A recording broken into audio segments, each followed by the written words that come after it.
द्वौ भूतसर्गलोकेऽस्मिन् दैव आसुर एव च। दैवो विस्तारसः प्रोक्त आसुरं पार्थ मे शृणु।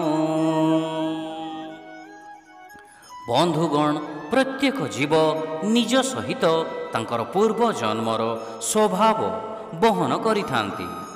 जो माने पूर्व जन्मरे सद्गुणर विकास करिथांती एवं पुण्य कर्म करिथांती, सेही अनुसारे से माने दिव्य गुणयुक्त होई जन्म ग्रहण करिथांती।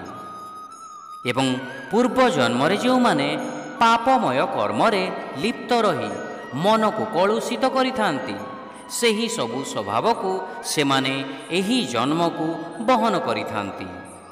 एहा संसार रे दृष्टिगोचर हेउथिबा स्वभावर भिन्नता को स्पष्ट करिथाए।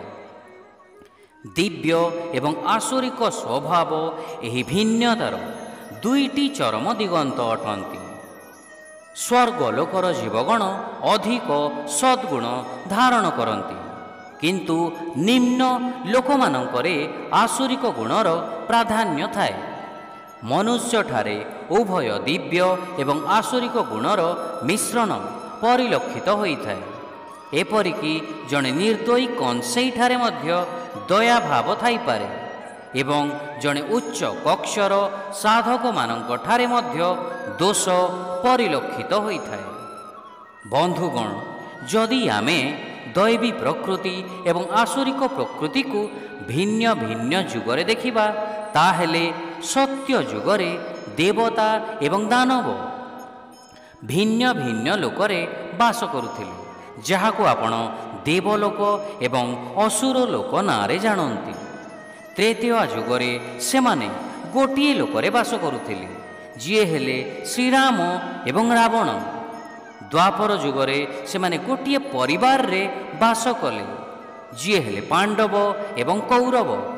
शेषरे कली जुगरे दिव्य एवं दानविक गुण जणे ही व्यक्ति हृदय रे देखा जाई थाए, जहा पाई जणे ही व्यक्ति भितरे केतेबेले भक्ति, सहानुभूति, सरलता, दया देखा जाई थाए, तो आउ केतेबेले व्यक्ति ठारे क्रोध, अहंकार एवं कामना मध्य देखा जाई थाए।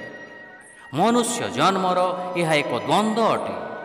उच्चतर स्वभाव ताकु ईश्वरंक दिगकु प्रेरित करिबा समय रे निम्नतर स्वभाव ताकु पतन अभिमुखी करिथाए।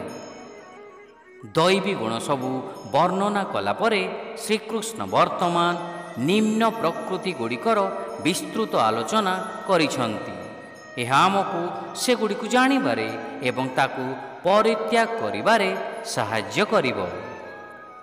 शिक्षा संसार रे दुई प्रकार व्यक्ति अछंती, जो माने दिव्य गुण संपन्न होइतांती एवं जो माने आसुरिक गुण धारण करितांती।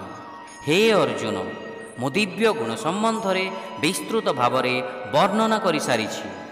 वर्तमान मो ठारू आसुरिक गुण संपर्क रे सुन। There are two kinds of beings in this world, those endowed with a divine nature and those possessing a demoniac nature. I have described the divine qualities in detail. O Arjuna, now hear from me about the demoniac nature. Hare Krishna.